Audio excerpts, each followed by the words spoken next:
Welcome to the Fibromyalgia Podcast. I'm your coach, Tami Stackelhouse, and this is episode 182. Today, we're talking about one of the most frustrating symptoms many people with fibromyalgia deal with, insomnia.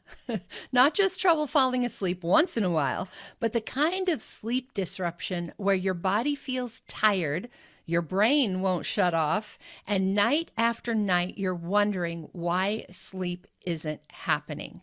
This is the worst. To help us understand what's going on, and more importantly, what actually helps to make it better, I'm joined once again by Dr. Leon Lack. Dr. Lack is a sleep researcher and professor emeritus at Flinders University in Australia. He has spent decades studying circadian rhythms and insomnia, and his research has helped shape many of the behavioral treatments used for insomnia today. You may remember him from episode 173, Fibromyalgia, Sleep, and Your Body Clock, one of my favorite interviews of the last year. In today's conversation, we are going to go deeper into insomnia, what causes it, why it can be so persistent, and what people can do to start retraining their sleep.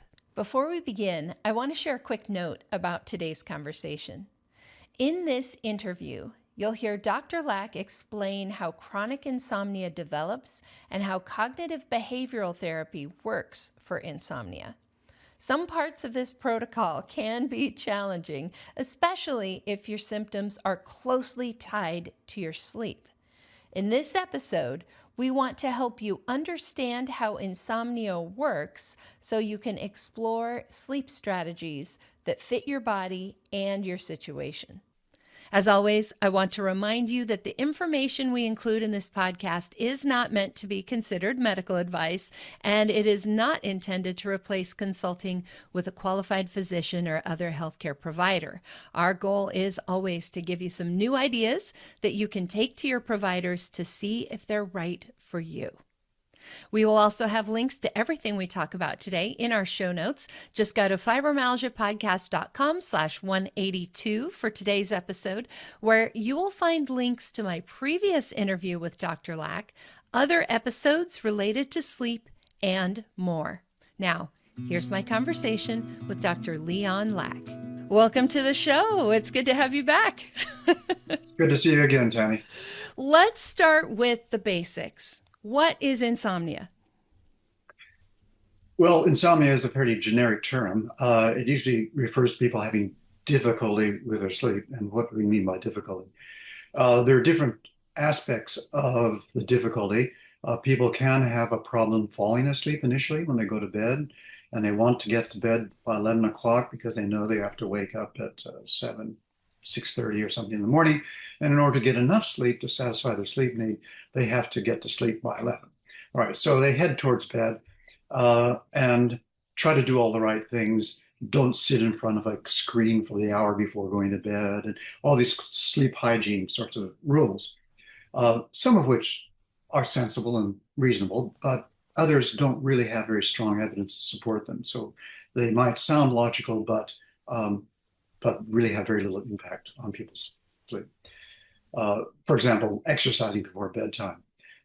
Say, oh, don't do that because that'll excite you. And you want to wind down before sleep. But the evidence doesn't really support that very strongly. You can go out, the only chance you have to go to the gym is between 7 and 8 o'clock at night. It'd be better to go to the gym and exercise. And be reassured that that's really going to have very little impact on your sleep that night. It might be a positive impact. Mm-hmm. Okay, so a person goes to bed at 11 o'clock, turn the lights out, get comfortable in bed, and then nothing. They're still awake.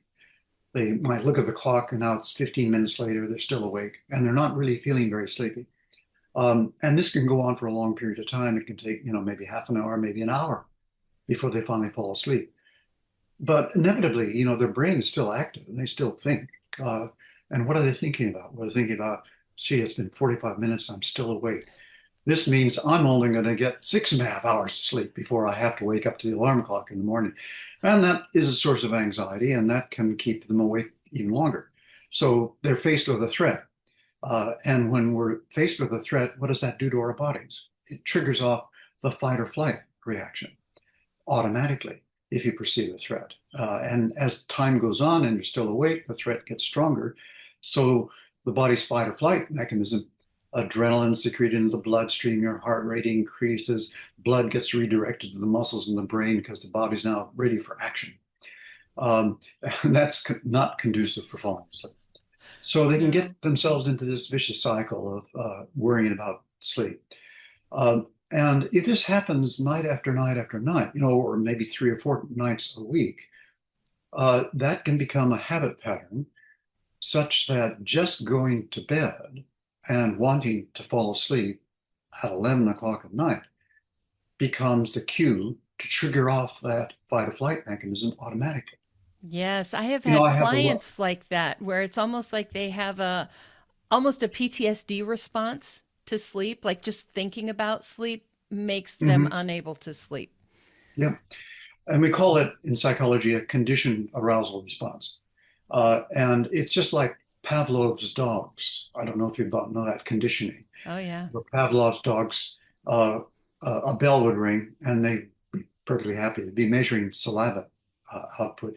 But a bell ringing doesn't produce saliva unless you ring the bell and then you put food acid in the mouth, and that causes the salivation.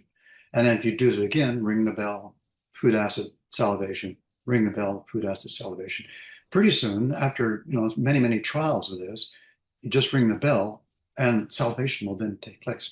We call that a conditioned response. It's a very primitive form of learning, and we all have it. Dogs, cats, earthworms, humans show that type of primitive learning.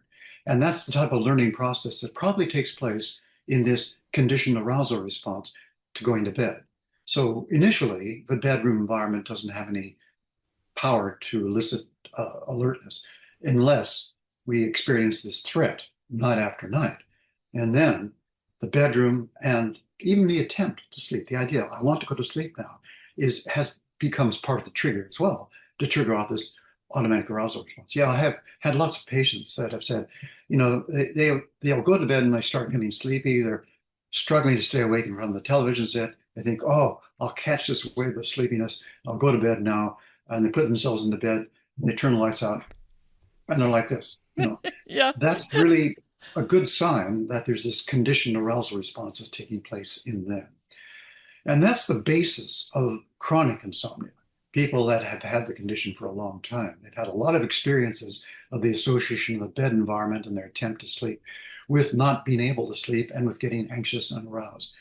So this arousal response is getting in the way, and that has to be treated. All right, so getting to sleep initially is one of the clinical signs of insomnia, but there are other problems with sleep too. Particularly as we get into the older population, you don't find that problem so much about initially getting to sleep, but you find the problem of waking up during the night and then not being able to get back to sleep is their big issue.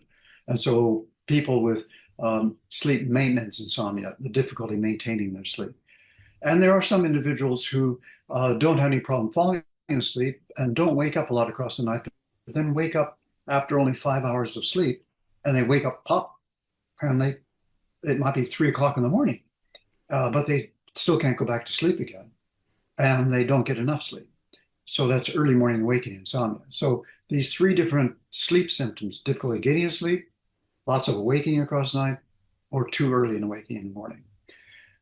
Those are the sleep symptoms, but since about 2000, insomnia also has to include some daytime impairments as a result of their disturbed sleep at nighttime.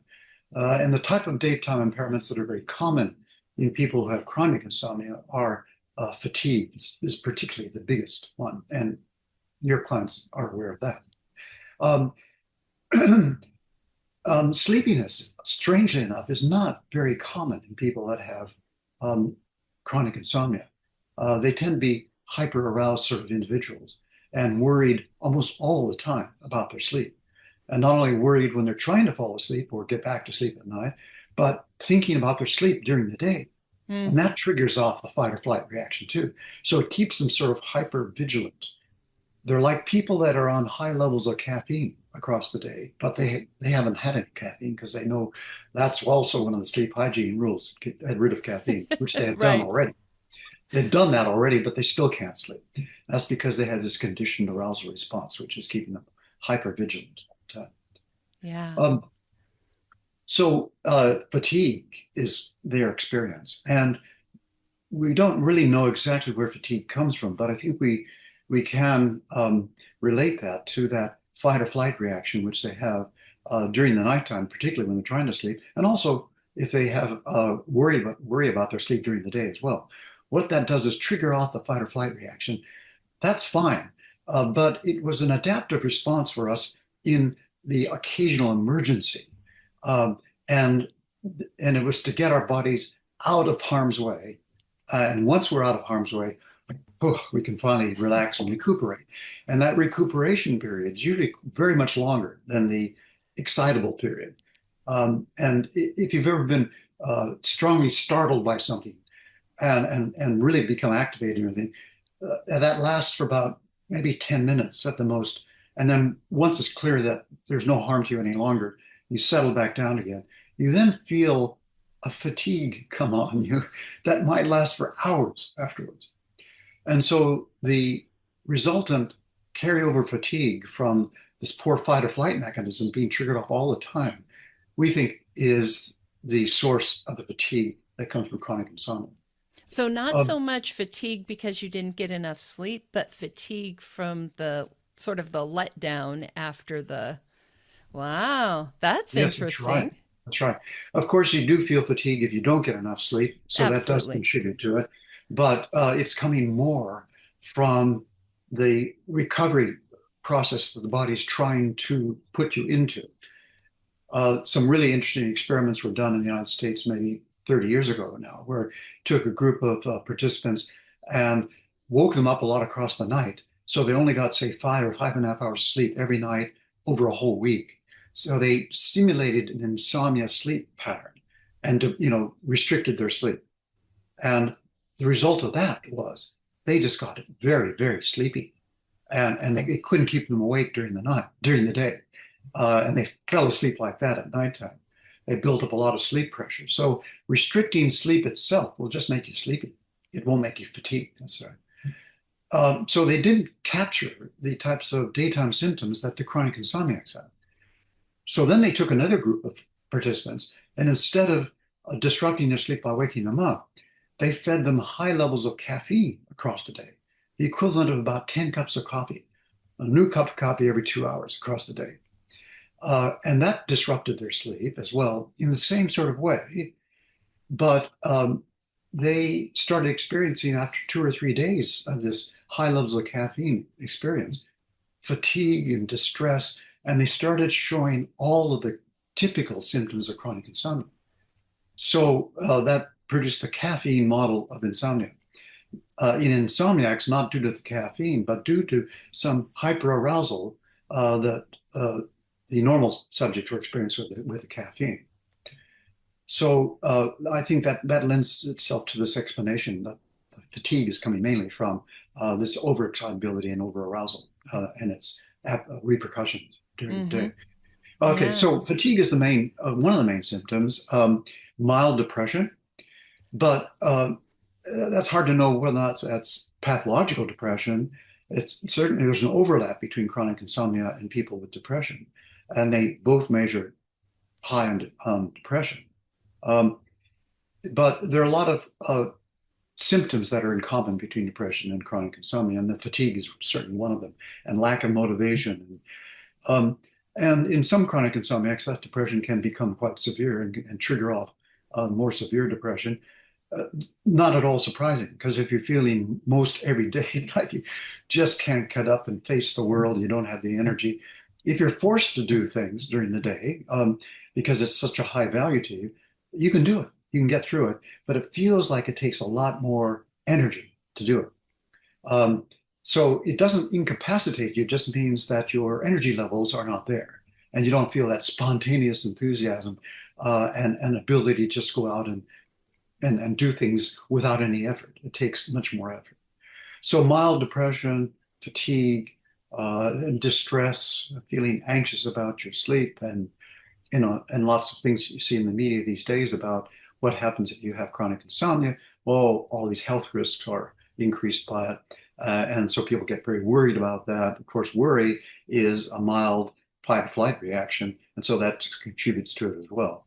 And particularly if you're having trouble getting to sleep or getting back to sleep when you wake up, you start thinking about, oh, yes, all those things you saw in the media, which will exacerbate your worry and concern and intensify the fight or flight reaction, which just is going to make the insomnia condition worse.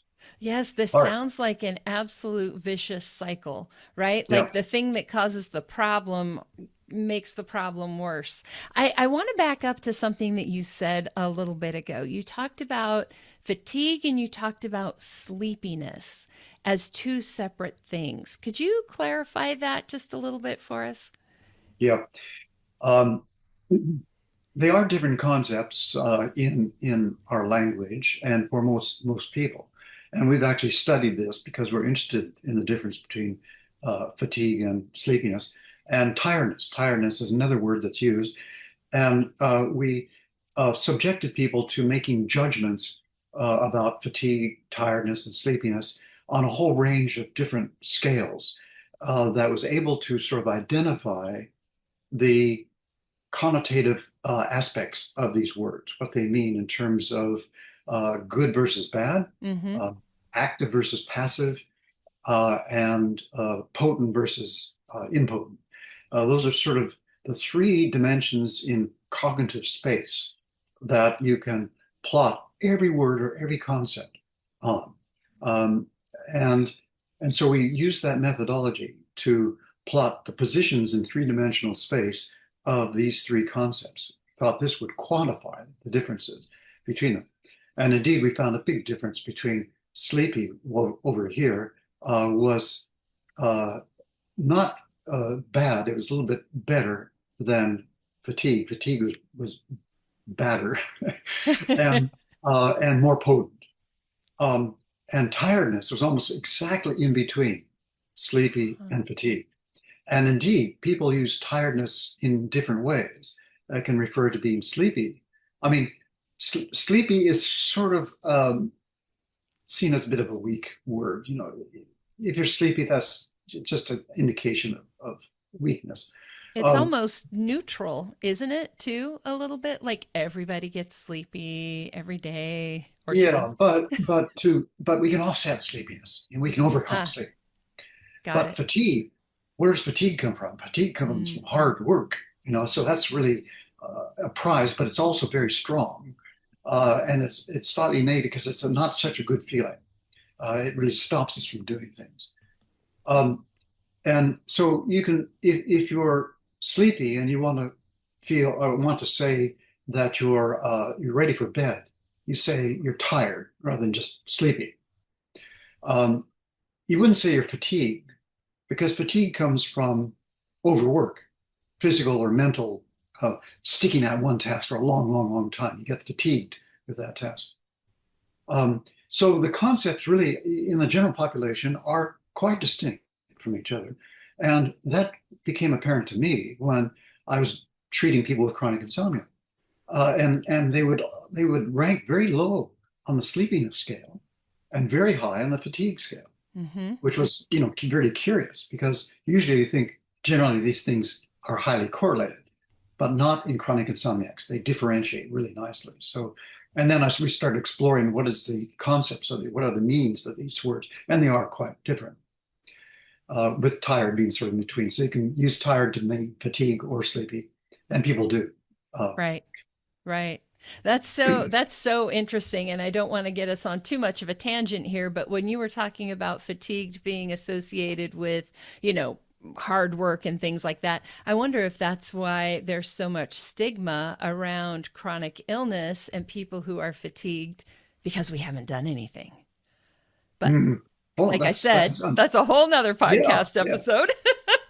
you don't deserve to be fatigued because you've been just lying in bed. Right, Yeah, that's exactly. right. That's right. That's really an interesting idea. I must remember that. In our field, I also get irritated at the engineers who deal with public safety and stuff like that, Oh, and they equate the term fatigue and sleepy. In other words, they say, in fact, we have road signs that says the only way to overcome fatigue while you're driving is to sleep. And that's not really true. And so a driver driving along the highway saying, "Are you fatigued? Pull over and have a sleep." No, I'm not fatigued, but I am falling asleep behind the wheel. This falling asleep on the job, which is really dangerous. But in the engineering fraternity, fatigue is the word that's used to hmm mean sleepy, basically, or the propensity to fall asleep. And this irritates me. No way. So let's get back to insomnia. I see this a lot. The three things that you talked about are I see over and over again with clients, right? Having trouble falling asleep, having trouble staying asleep, and then, waking up super early and then you're just done. I might as well get up now, right? I assume they all have different approaches for treatment, or is that a wrong assumption? No, we feel that they should have different approaches to treatment because they do represent different underlying causal mechanisms. Not entirely different.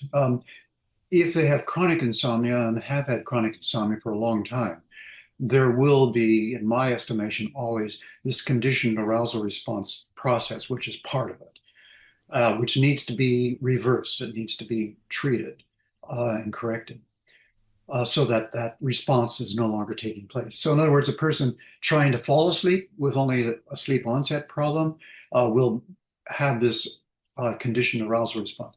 Or a person who wakes up during the night and lies awake for half an hour or so and starts to get anxious and thinking about things and gets anxious about the fact that they want to get back to sleep and they can't. Again, that response is taking place and contributing to their difficulty getting back to sleep. And also the person who wakes up too early hmm and has, it says, wakes up, looks at the clock. Oh, damn it. It's 3 o'clock again. I always wake up at 3. Why does this happen to me all the Yes. time? Yeah. So they also will have a conditioned arousal response as well. So that'll be part of it in all cases. And so what we talk about in treatment, non-drug treatment, is cognitive behavior therapy for insomnia. So we deal with people's ideas, their cognitions, their reactions, their psychological reactions, and their behavior, and trying to change the behavior and trying to change what happens to them when they are in bed trying to sleep. So we will detail that, I think, in this a little bit later. Yes. Um, so does that answer what your question Yeah, was? yeah, that makes perfect sense. I mean, because if you don't shut that down, like it just keeps going, right? You're That's right. just That's right. perpetuating the problem. Yeah. Now we are going to talk about CBT a little bit, but there a place for drug treatments with insomnia? Well, I have a personal opinion which is slightly different than my association. Okay. Give us both. Um, okay. What's said in the manuals is that CBTI is the recommended first line treatment for chronic insomnia. And there's no doubt about that. The evidence is overwhelming about its effectiveness, and it's more effective than drug treatment. The drug treatments, look at the pharmaceutical companies have had over 70 years to try to perfect the perfect magic bullet for sleep, and they have not at all been successful. They've tried one thing after another, after another, after another, and they all have a small beneficial clinical effect, at least in the short term. But in the long term, they only provide clinical improvement, reducing clinical symptoms a bit. But you take the drug away, and the insomnia is back again. So it doesn't treat the underlying condition of insomnia. It just provides a bit of a band-aid for their sleep. Now, so for chronic insomnia, the field is perfectly clear, and I'm in agreement with them. CBTI is the way it should go. The problem with CBTI is, how do you get it?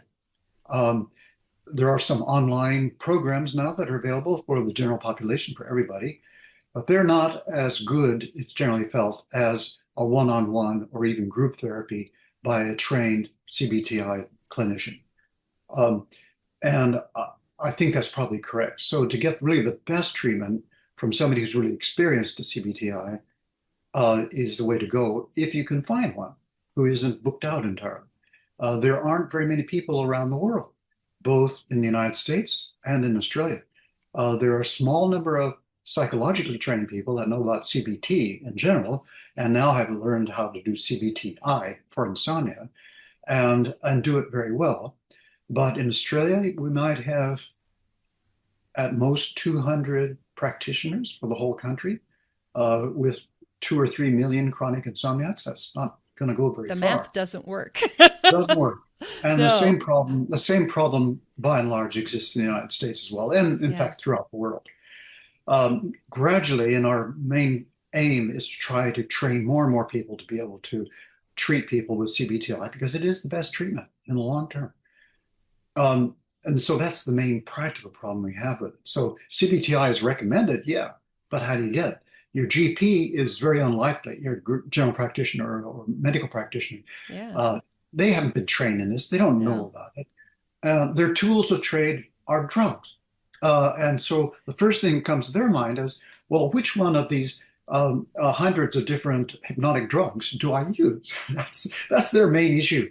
Which one do I use? Oh, the benzodiazepines. They've had bad press lately. Let's try to find something else. Well, the Z drugs, maybe, zolpidem and zopiclone. There have been some sort of side effects that are worrying about those too. Other things, maybe melatonin. Ooh, let's think about that. That's pretty innocuous, and that has some evidence to support. So melatonin will be safe, and but maybe not much better than the placebo effect. But they won't, recommend the herbal remedies that you can buy in the health food shops because, and rightfully so, because there's almost no evidence to support, no good randomized controlled trials to support any of those things. Placebo effects is what might make them effective for a short period of time. Mm-hmm. So their tools of trade in the medical profession are drugs, and they haven't been trained in CBTI. We're trying to train up now some general practitioners and some practice nurses to do it, and found a few, enthusiastic ones that can do it really well. So you can learn how to do it without too much training and understand how to do it. But it's a matter of getting this training across to you. So is that then where, sometimes there's a place for a Band-Aid. Oh, okay. So for chronic insomnia, CBTI is recommended, but if no one is there to do it, then what else do you do? The medical practitioner is not left with anything except possible choice of different drugs.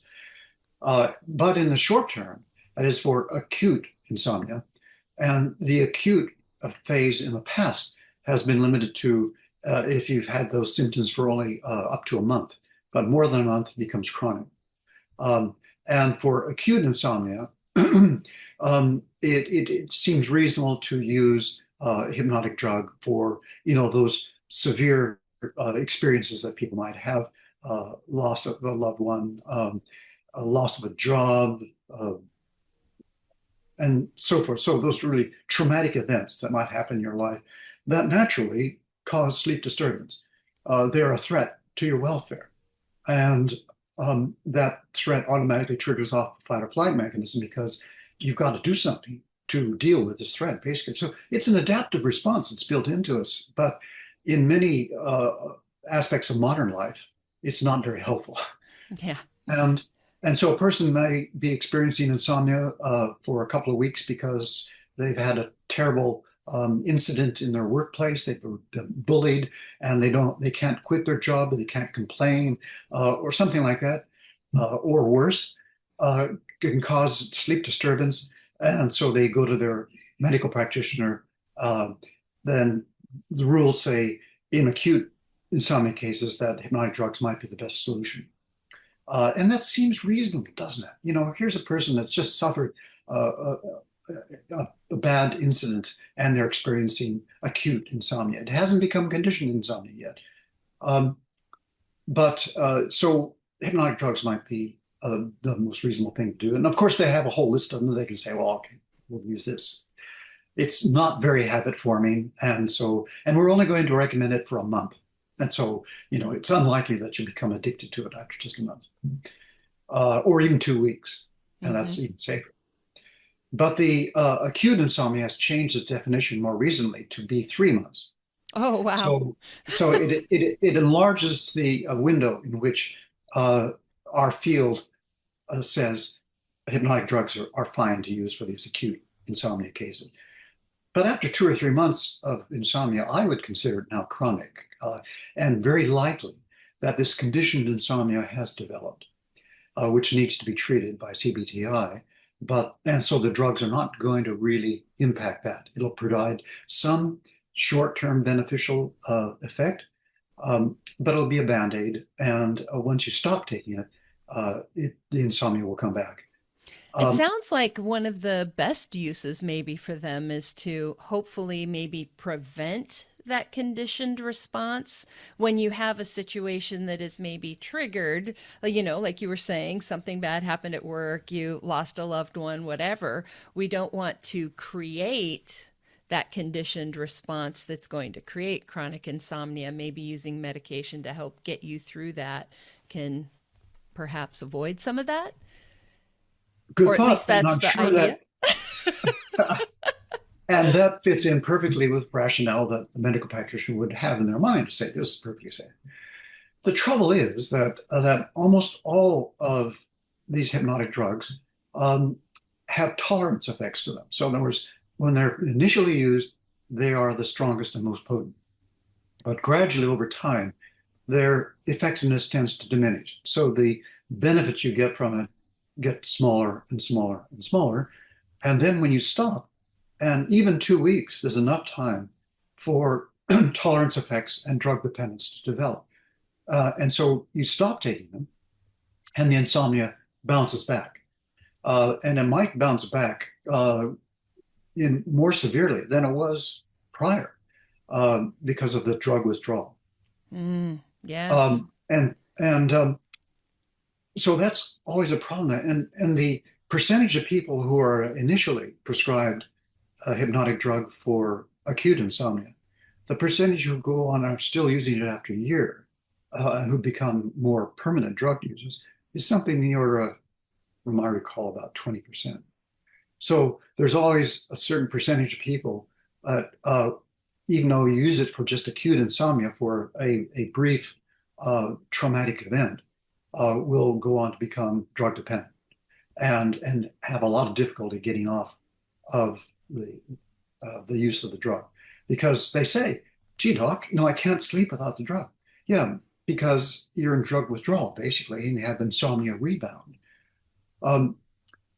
These days, the drug companies are a bit more subtle and clever about their recommendations.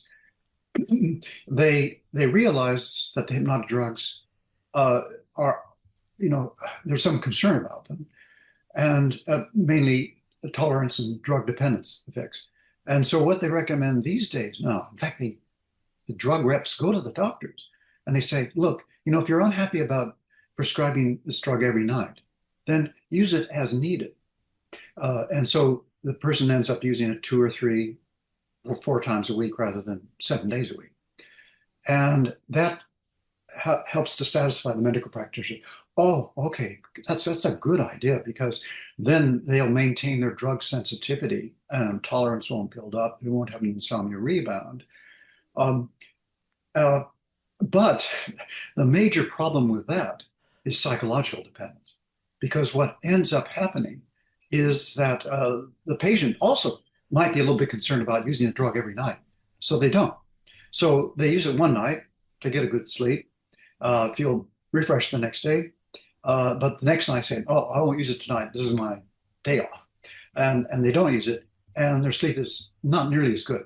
and they feel a bit washed out, a bit rotten the next day. And they'll say, well, I'll extend it for another night. I can do this. I'll go 2 nights without the drug. And they do, but the second night isn't any better.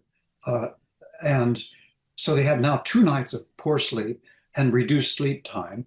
They have a buildup of sleep pressure.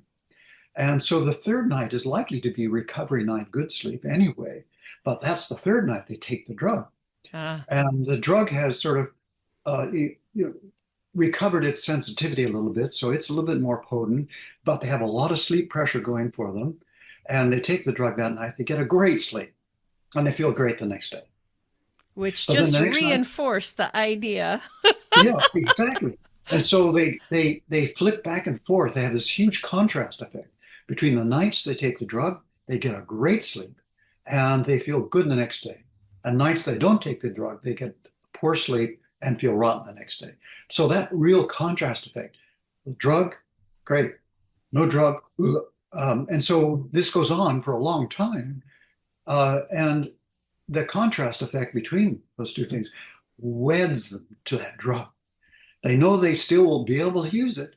And the placebo effect of the drug becomes really great too, because they know that consistently, if they use the drug on the night after 2 nights of not using the drug, they'll get a great sleep. And so this PRN, use as needed technique, is wonderful for the drug companies, because even though they don't sell as much drug over the short term, they have somebody who will take that drug the rest of their life, because you'll have great difficulty weaning them off of it.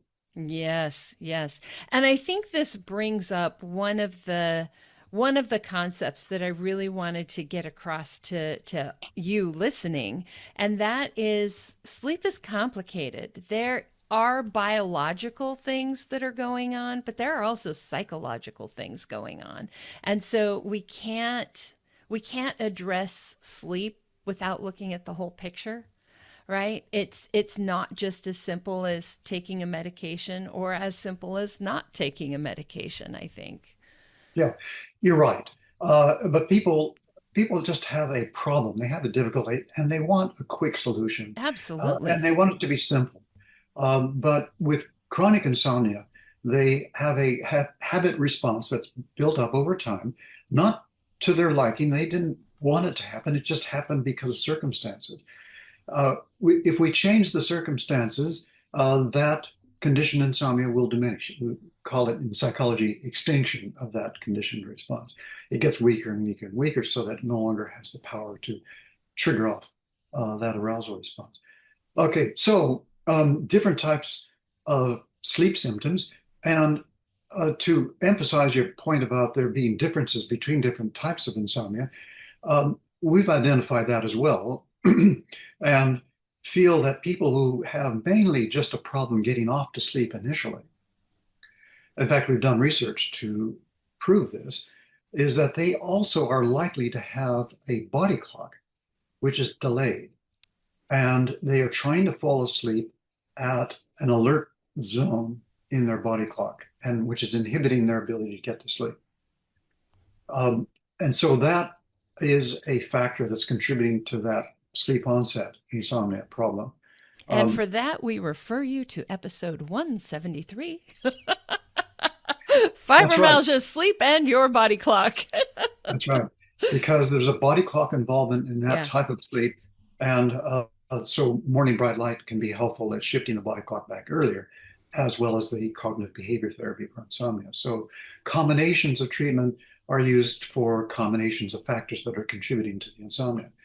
Likewise, people who have that early morning awakening insomnia, who fall asleep easily, particularly who are getting tired very early in the evening, and fall asleep within minutes, and then wake up at early in the morning, 2, 3, 4 o'clock in the morning, and they have another 3 hours before they have to get up, but they are fully awake and can't get back to sleep, are shortchanged on their sleep.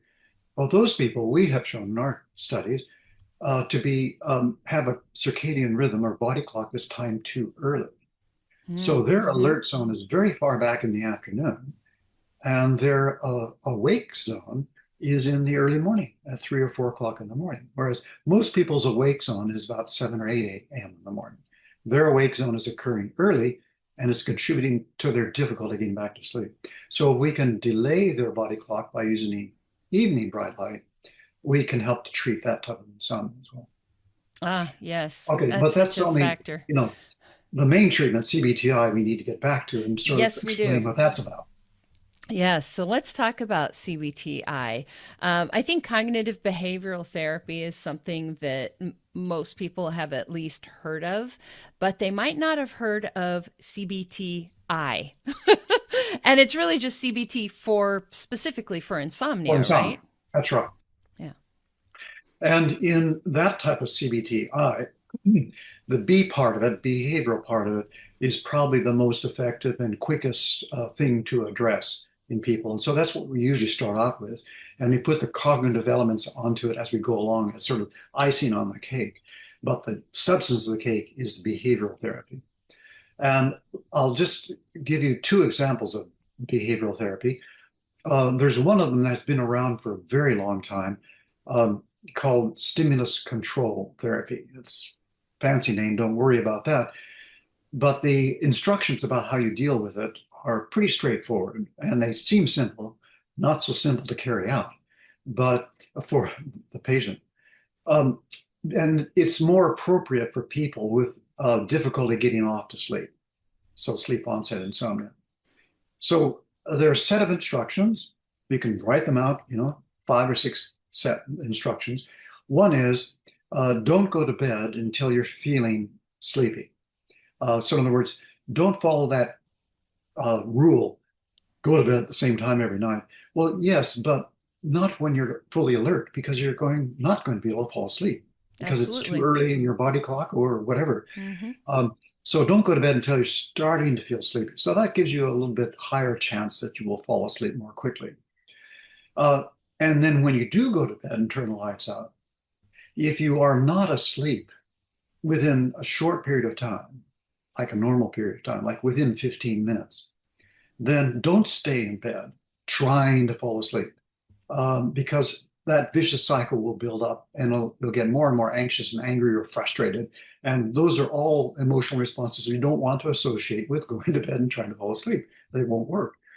So get out of bed and go back into another room and do whatever you were doing before. Just watching television, fine, go back and watch television. Don't be worried about the screen.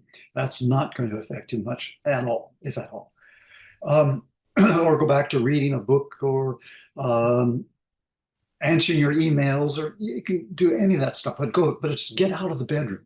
Stop trying to fall asleep until you start to feel sleepy again. That might take 20, 30 minutes even. So when you do start feeling sleepy again, go back to bed and turn the lights out. But if again you don't fall asleep quickly, again, get out of bed, go back to what you're doing again. And you follow this routine until eventually you fall asleep within 15 minutes. The next thing you know, the alarm clock's gone off and you've woken up. All right, now, in the first few days of carrying this out, you might realize what's going to happen. It sounds terrible. It does sound terrible. And just people have to have faith that this works very well if they can follow the instructions. Another very important instruction is you need to pick your wake-up time and make that consistent, regardless of how much sleep you got. So if on the first few nights you don't get to sleep until 3 a.m., and you say that I have to get up on most nights of the week at, say, 6 a.m., set your alarm for that. Set 2 alarms so you can't hit the snooze button and go back to sleep again. You need to get up at that time and get out of bed, and preferably into the sunshine too, or into light. And so that's a very important part of the instruction. One other thing too is that after following these instructions for 3 or 4 days, it's quite clear that in the first day, you're not going to get as much sleep as normal. Because if it took you a long time to fall asleep on one night, you'll tend to sleep in later to, get enough sleep. No, the effect of these instructions is that it'll actually decrease the amount of sleep that you get on those first few nights. And that will build up sleep pressure. And we are, in fact, are doing this on purpose, and we have to admit that we're doing it on purpose. And then the person will experience greater sleepiness during the day, maybe not on the first day or two, but eventually they'll start experiencing sleepiness. But that's okay for chronic insomniacs who generally are not sleepy to begin with. They will start feeling sleepy for the first time in a long time. And that's, I think, to some extent reassuring for some of these chronic insomniacs. So they'll feel sleepy. And that's almost the only major impact that it'll have on your daytime functioning. So no, not to worry about it. You'll be able to get through everything during the day, surprisingly so. But so that sleep pressure will build up from not getting as much sleep on that first night and the second night and the third night. But that sleep pressure will build up to the point where the time that you're able to fall asleep after going to bed and feeling sleepy will be quicker and quicker. It'll be earlier and earlier. And so if the next night you get to sleep at 12:30, even though you went to bed at 11 o'clock, and you got out of bed a couple times, but you fell asleep at 12:30 and woke up at 6, you got 5.5 hours of sleep. And then the next night you might be able to fall asleep at 12, and then gradually with that increased sleep pressure and with the removing the association of going to bed and trying to fall asleep with heightened arousal. So as you're describing all of this, as I sort of jokingly said, but I wasn't joking at all, this sounds terrible. I understand that really what we're doing here is we're teaching our minds and our bodies, when it's time to go to bed, we get in bed, we fall asleep. Like we're teaching that behavior. But, I will admit, I'm one of those people, I would literally stay up and never fall asleep because I don't actually feel tired. So what do I do? I think you would eventually fall asleep when your body clock was in the sleep conducive zone. But for you, that would be much later, probably not until 6 or 7 a.m. in the morning. And that's why I think the online programs are not going to be as effective, because they hear this and they think, oh, okay. And they don't have any personal interaction to encourage them to go ahead and to reassure them that this is not going to be as terrible as it might sound. It will only last for no more than a week before there's really noticeable improvement in how quickly they fall asleep. But it is true that what we're using is a pretty blunt instrument, which is increase of sleep drive and sleep pressure to ensure that the person falls asleep earlier and earlier, night after night. But that's where the cognitive element needs to come into a little bit too, to reassure people that sleep deprivation is not going to damage them, regardless of what they might have heard in the media. Lots and lots of experiments have been carried out with sleep depriving people, and they fully recover and feel fine after they recover with no long-term impairments. And different species have experiences with long periods of sleep deprivation. We have the Australian sea lion who lives on the southern coast of Kangaroo Island in our state of South Australia. And it's a tourist event. And you go down, you walk amongst the sea lions, and they're all asleep on the beach.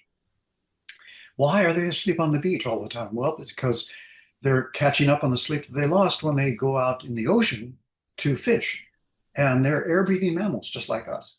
They wouldn't be any different than us if we tied our hands to our sides and put clippers on our legs. We have very similar brains.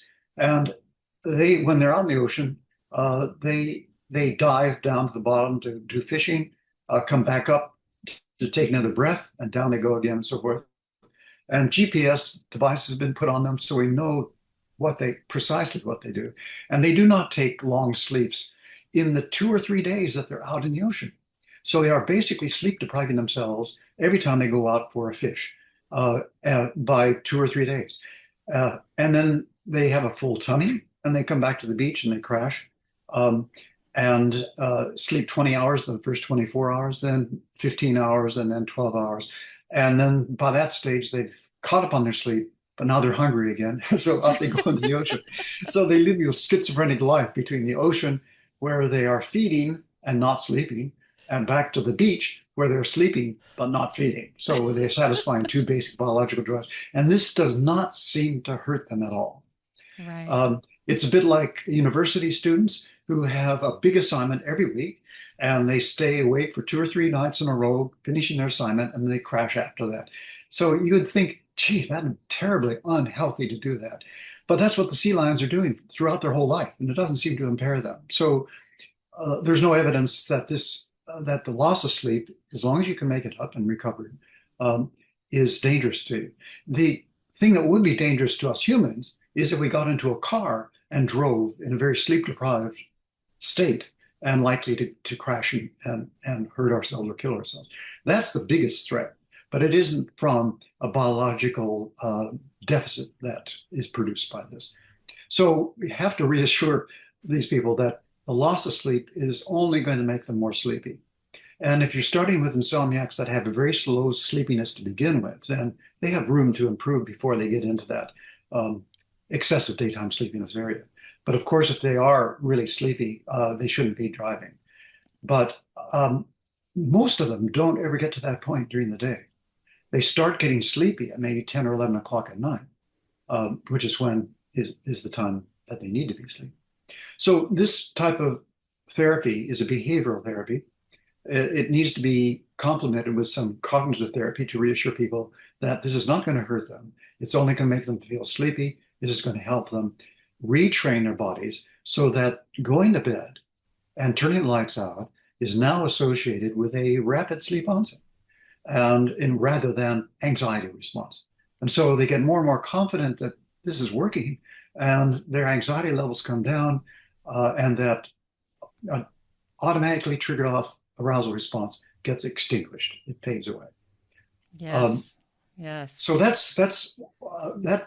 is a behavioral therapy that has been around since 1970s, and we know it works, and there's just a huge amount of evidence that it works if people can comply with it. They just need to be reassured that the compliance is not going to hurt them, and an investment of a week or 2 weeks of time doing this will have more or less a permanent beneficial effect on their ability to get to sleep. Yeah. And I would say too, that if you are like, yes, there's pain in doing this, but also there's a pain in not doing it. Right. Well, there's a long-term pain. I mean, yeah. I try to reassure my patients that having insomnia is not going to have any significant detrimental effects on their overall health, but it certainly does affect quality of your life. I mean, you feel rotten, you feel fatigued, you feel distressed, and you're somewhat angry and frustrated that you've had this so long. You've tried everything. You've tried all the sleep hygiene rules. Yes. None of them work. You've tried all of the herbal remedies at the health food shops. They might work for 1 or 2 nights and they stop working. It's a placebo effect that's finally worn off. And so their life is lots of the time pretty miserable. Yes. That's not nice. And that's enough reason to treat the insomnia so that you have a better quality of life, basically, and you feel more energetic, and your life will probably become more productive. You become a nicer person to everybody else, and you'll be liked more. And so, your life becomes a little bit rosier and less negative if your insomnia is treated. And that is by far enough reason to get it treated and to invest a couple of weeks of effort in correcting this problem. And it can be corrected. It's really very straightforward. But it does. Indeed, I appreciate how much, what the effort is that the people, and the changing people's behavior is not easy. Getting them out of a rut and out of a habit pattern and to change it into a new habit pattern, it takes a lot of attention and concentration and reinforcement when they do it well. Pats on the back, on the head, and you're doing really well. So a lot of positive reinforcement, a lot of trying to reassure them that it's not going to hurt them, and it's going to be an investment of effort in the long term, which will really be a benefit for them, basically permanently. No, you can't guarantee that it'll be a permanent change. And it may be the case that in a year or two's time, they will experience some stress in their life or trauma, and the insomnia comes back again. But they'll know what to do. They can carry it out themselves. And they can That's feel right. confident if they do that for just a week, they'll be back on track again. So they'll Yes. have the power within themselves to be able to treat the insomnia. But I want to get around to the other behavioral treatment, which is probably a more commonly used one. And that is, it's been called several different names. um, uh, some names I don't like, and we've changed the names because they seem negative. Like uh, sleep restriction therapy is the original term. And you tell this, well, we're gonna use sleep restriction therapy on you. I said, oh no, I already don't get enough sleep. You're gonna restrict my sleep even further. Well, yes, but to call it that is unnecessarily alarming, I think.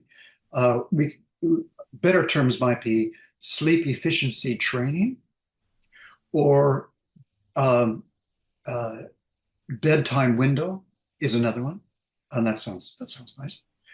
Uh, Regardless of the name of it, I'll tell you what's involved in it.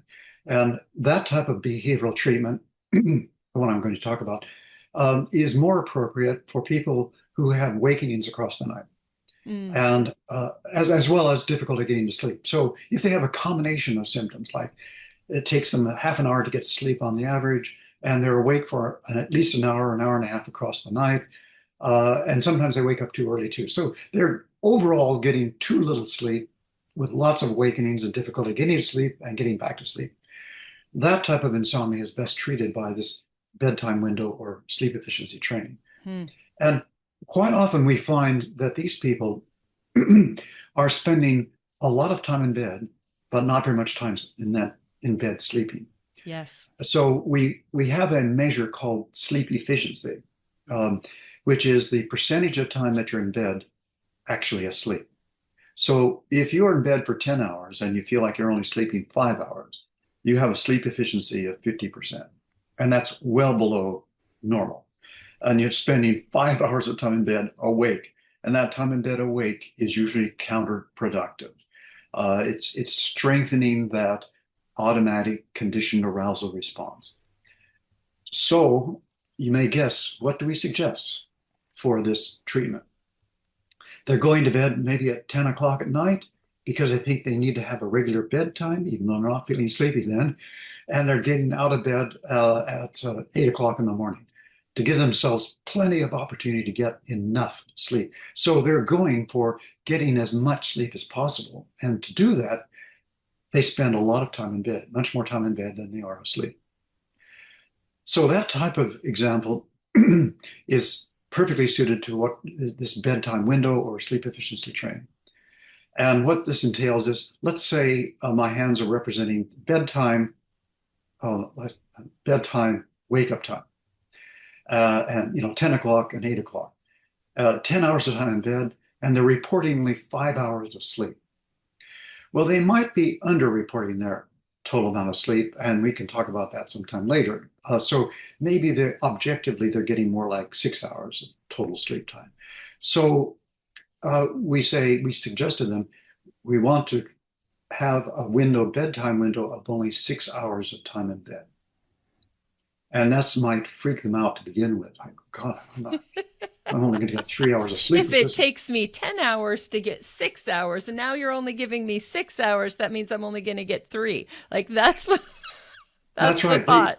That's the thought. Absolutely. And they need to be reassured that no, that won't happen. They'll get a higher percentage of sleep in that time in bed, but they won't get as much sleep as they are presently getting. So again, a fairly heavy duty sledgehammer of sleep restriction is the method of operation. So the bedtime window down to 6 hours. And we leave it up to them as to what 6 hours of time in bed is going to most suit them. They might say, oh, my partner goes to bed at 10. They want me to come to bed with them. So, okay, go to bed 10 and get out of bed at 4 a.m. Oh, no, that's too early. So, there's a bit of toing and froing and sort of negotiating coming to consensus as to what time do they want to go to bed and get out of bed. Yeah. And this is going to be held strictly for the first week at least. So a full week. And so you finally, if you get their agreement with this, and it's good to tell the bed partner as well, if the bed partner comes along, to get them in on it so they know what's going to be happening. They know that their bed partner's not going to come to bed 2 hours later. That might not bother them at all. But the bed partner getting out earlier than they get up might, and so they might have to make some sort of practical arrangement for at least a week.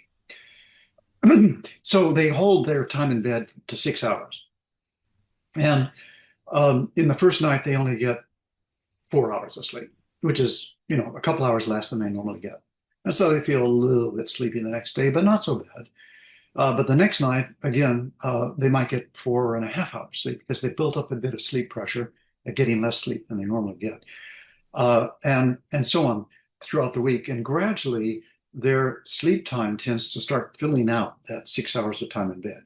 We have squashed their bedtime down initially, and they get less sleep than they normally do. Sleep pressure, again, builds up night after night. And the sleep pressure that they have from the first night gets carried across that day and into the next night.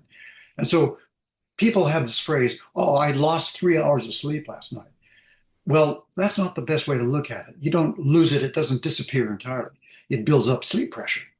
And you're saving up that sleep pressure. So if you think of the sleep piggy bank, you put 3 hours of lost sleep into a piggy bank, you saved it up for following nights. That's a better way of thinking in a more positive way. And it's truer to the fact. And so gradually over that week, sleep starts filling out that 6 hours, much more. And so the sleep efficiency, that is the percentage of time in bed that you're actually asleep, increases and increases. And we want to get it up to about 85 or 90% figure. And it may not reach that by the end of the first week. It might only get to 75% or 80%. But it's starting to work. And people are saying they're falling asleep more quickly. And when they do wake up at night, they're falling back to sleep more quickly. So that's great. So they're getting an experience of less time awake in bed and falling asleep more quickly and falling back to sleep more quickly. But, and you ask them, well, how are you feeling during the day, after that first week? Oh, okay. I'm coping with this much better than I thought I would. But their sleep efficiency is still at maybe 80%. It's not as high as we want it to go. And so we say, can you do this another week? And they think, okay, all right, I'll do it another week. And they stick to it. And at the end of the second week, almost always, their sleep efficiency is well above 85%. And they are starting to get really sleepy in the evening before their assigned bedtime. If their assigned bedtime, let's say it's midnight and they're sleeping and they're getting out of bed at 6 a.m. in the morning, they're struggling to stay awake before midnight. And now that struggle is not seen as too aversive to them because this is a new experience for them. Right. They've never felt to actually be night. tired at bedtime. Yeah. Well, tired, sleepy. Sleepy. And Yes. so they are drifting off to sleep. And again, that's where your bed partner and members of the family can be helpful. Wake up, John, you've fallen asleep. Because it's not good to fall asleep before going to bed and get a power nap, which is going to alert you a bit more and take longer to fall asleep than when you do go to bed. So it's better to do something, maybe physically active. So you can break all the sleep hygiene rules during this therapy, which is sort of a relief in a sense. Like I hated those sleep hygiene rules. I can't work on my computer and answer my emails. Get on your computer, answer your emails, do whatever it takes to keep you awake until your bedtime. Because the struggle now is to stay awake until your bedtime. And then at bedtime, you're falling asleep in 10 or 15 minutes every time. So clearly it's not interfering with your ability to get to sleep because you've got that good sleep pressure working for you. But also because you're reconditioning your system now so that bedtime and the attempt to fall asleep is now followed by rapid sleep onset every time. And so after 2 weeks, they've been really good at sticking to the 6 hours of time in bed. This is just an example. And some people it might be 5 hours, and other people might be 6.5 or 7 hours, depending on what their initial pattern looked like. At the end of that second week, their sleep efficiency is up to 90%. That's above the threshold now, and now we can extend their time in bed, but gradually, by half an hour, in half-hour steps. So we extended to 6.5 hours. And I love to see them come in at the end of the second week. And I say, you've done really well. And they know they've done well. And they know that they're going to get an extra half hour of bedtime. And so that's a real reinforcement to them. Yeah, and they can go to bed a half an hour earlier, or they can stay in bed a half an hour later, but sticking pretty much to that same schedule. So they might say, oh, I'm struggling so much to stay awake. Can I go to bed at 11:30? Yes, 11:30, but out of bed at 6. And so they have 6.5 hours time in bed. And they hold that for a week, and then they're reassessed at the end of that week. If their sleep efficiency is still above 85%, they can get an extra half hour time in bed, 7 hours of time. And usually we find that when we extend it out to about 7 hours of time in bed or 7.5 hours time in bed, that gets to the point where they're no longer feeling sleepy during the day, and they're feeling great during the day. Their fatigue levels have dropped off to normal levels. They're feeling much more energetic, and they're feeling good. They're feeling less distress. And they said, it was really, a simple idea. Why didn't I do this much earlier on? And so that when they go through that process of 2 or 3 weeks of paying attention to their sleep pattern, they get really basically a permanent improvement in their sleep.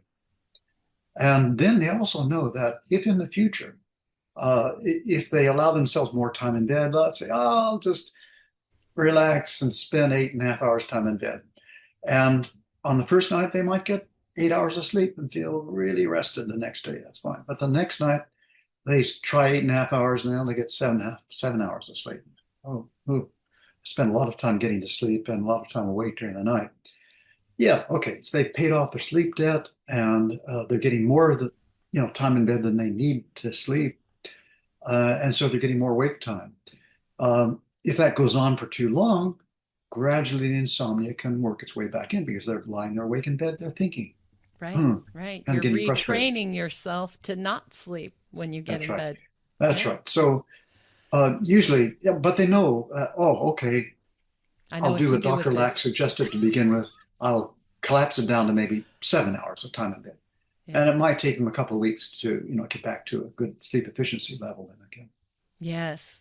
I love this. And I want to talk to you listening for just a quick second, because with fibromyalgia, I know for me, if I don't get good sleep, like that is the thing that will increase my pain.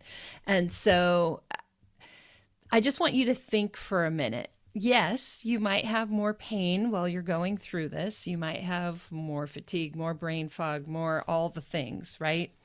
But if you can get through this and you have better sleep, that will make your pain better. That will give you more energy. That will reduce your brain fog. So it's a means to an end. It's not a method of depriving you of sleep for the rest of your life. It's a method of hopefully giving you more sleep. And a really good research idea here, Tami, is that I don't think, I suspect that during this process, this CBTI, they won't actually have an increase experience of pain.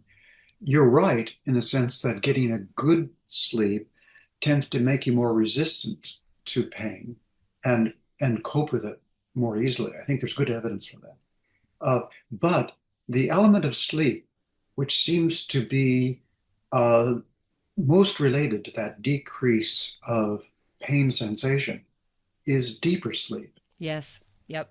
And during this cognitive behavior therapy, while you're increasing sleep pressure, when you do sleep, you get into more deep sleep. And in fact, so I think that will inoculate you against that pain. To some extent, you'll feel sleepier, but not so much fatigue and pain. That's my suspicion, but I don't know if there's any evidence. Yeah, for that. that could very well be true. I was talking with you, before we started recording about the fact that, tomorrow night is daylight savings here in the US as we're recording this. And so for the past week, I've been trying to move my body clock a little bit by little bit so it's not so painful when the clocks, move forward. And I will say that it hasn't been as bad as I thought that it would be, and I have, in being a lot more aware and a lot more consistent about having to get up every morning, because I keep telling myself if I don't, I will really hate it next week. I have noticed actually more deep sleep, Good, being more good. consistent, paying more attention, like whether I like it or not, getting up at the same time anyway. We don't like to hear these things because they don't sound fun, but they really are the truth. Yeah, it's just a matter of sticking to it and Yeah, persevering a little yeah. bit. So the morning bright light, as soon as you wake up, set your alarm to wake up at a certain time and really try to stick to it. And as soon as you're awake, uh, you know, get some light. Uh, I don't know if we ever talked about melatonin in the last one. Did we? Just very briefly mentioned it, but Yeah, as potentially a tool for helping to change the timing of your change the body clock. time. Yeah, Yeah, but we didn't yeah, go into any details. yeah. Melatonin doesn't have very strong evidence as a good hypnotic, but we do have a lot of evidence that it can help to retime your body clock. And for going on to daylight savings time, you need to shift your body clock back a little bit earlier. And so if you can get yourself some melatonin, and I understand in the United States, you can get it over the counter. Yep. Now, the purity of it may be a little bit variable, but that doesn't matter for this purpose. Get yourself a low dose melatonin, like 1 milligram. If you can only get 3 milligrams, break it in half and you have 1.5 milligrams. That'll work fine. Um, and quick release melatonin. Don't get the sustained release. So for the retiming of the body clock, you want a low dose, quick release melatonin. And when do you take it? To advance or to shift your body clock earlier? About mealtime. So take it with your evening meal. It's around 6 or 7 p.m. in the evening, or even a little bit earlier. But mealtime is a good time to remember it because you're consuming other things too.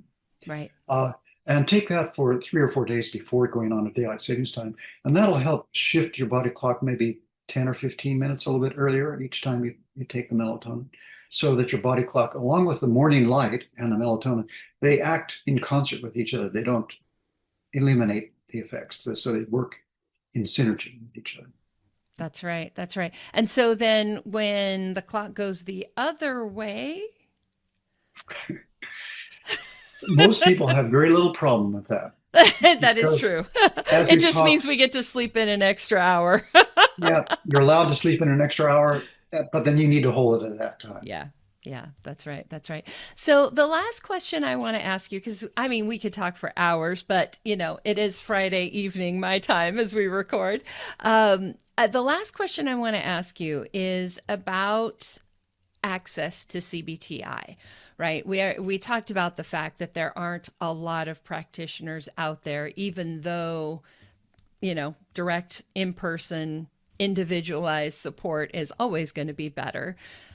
Would the online, the apps, the more virtual therapies, are they better than nothing? Or do we do it ourselves? What are your Um, thoughts? Look at if your audience is convinced enough that if they did follow these instructions, if they can do it themselves, it will work. Uh, it's just that it's helpful for most people. We're social animals, and having somebody paying attention to what you're doing and giving you feedback and reinforcement when you do it appropriately certainly helps most people um, adhere to the instructions, which are superficially sound pretty horrendous, but are not actually. Um, there's look at a list I can send you. A friend of mine at University of Pittsburgh has compiled a list of CBTI practitioners in North America mainly. Excellent. I can send you that list. You can make it available to people that want to That would be inquire. awesome. I Yes, think that he would be great. has several hundred. on that list. So you might be able to find somebody. I'm sure there are maybe half a dozen people in the Seattle area, for example, that Yep. Do CBTI. And in most urban areas, there'll be a few people. Now, they might be fully booked. But That's a different question, right? at least they might know somebody else, who can help out as well. Right. Because the number of people that can do this is increasing steadily. So, Okay. Tami, I'll send that list to you early next week, and you can have it available. That'll be perfect. And so if you guys want to grab a copy of that, just go to today's show notes, fibromyalgiapodcast.com/182 for today's episode. We'll have that where you can download it. And, if it's just a matter of really accountability, somebody to help troubleshoot with you. That is a lot of what we do as coaches, right? Just to be that friend to come alongside you and say, okay, how'd you do this week? What time did you go to bed? When I was working really hard on my sleep way back at the beginning, I had a friend who was sort of being my coach at the time. And she had me text her every night when I was going to bed. And if she didn't hear from me, I would get a text from her. Are you going to bed? Not all of us are as internally accountable. Sometimes we need that external accountability. Yeah. Look, I think the analogy with going to the gym and having a personal coach at the gym is very similar to this. I often feel like a sleep coach when I am, quote, treating people with cognitive behavior therapy. It really is helpful to have that one-on-one encouraging environment for people.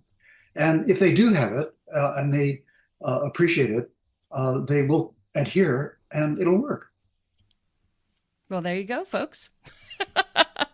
Thank you so much for being here. This has been just a thrill like last time. It's been such a pleasure. We definitely will have you come back. We were talking before we started recording about a lot of the myths and anxiety and all the other things out there surrounding sleep. So we'll have to plan to have you come back for another episode. I'd love to. This is a bit of a hobby horse of mine now, but trying to dispel a lot of the myths about sleep, which I think are not helpful, particularly for people who have chronic insomnia already or are starting to get worried about their sleep and are potential chronic insomniacs. So in the sort of zeitgeist of preventative medicine, I think this is a message we have to get across to sort of rectify and get some perspective on sleep and its relationship to us. Absolutely. Absolutely. I agree with that because, sometimes that is the straw that breaks the camel's back, right? It's the thing that triggers that anxiety that sets the whole thing off. So thank you again so much for being here. And for you listening, hang on. We'll have this week's listener shout out and a few more resources for you. And that wraps up my conversation with Professor Leon Lack from Flinders University and the Adelaide Institute for Sleep Health. As I mentioned at the beginning, we have several other episodes about sleep that we've linked in today's show notes. To access those, just go to fibromyalgiapodcast.com/182. And now it's time for this week's listener shout out. This one comes from Robin in California about certified fibromyalgia coach Ann Garner, who I interviewed in our last episode. Robin says, Ann is a tireless advocate and a skilled coach for fibro moms and their families. If you are a mother with fibromyalgia or you have a child with chronic illness, you will want to have Ann on your team. Thanks so much for that, Robin. And I would love to hear from you, too. If you've had an experience working with one of our coaches, if this podcast has helped, or if you've been reading articles on the Fibro Compass, our digital magazine and blog, I would love to know. You can send me a message through our website at fibromyalgiapodcast.com or leave a quick review wherever you listen to podcasts. Those reviews really help other people with fibromyalgia discover the show, and I read every single one. Who knows? Maybe you can be our next listener shout out. Take good care of yourself, and I will see you back here next time.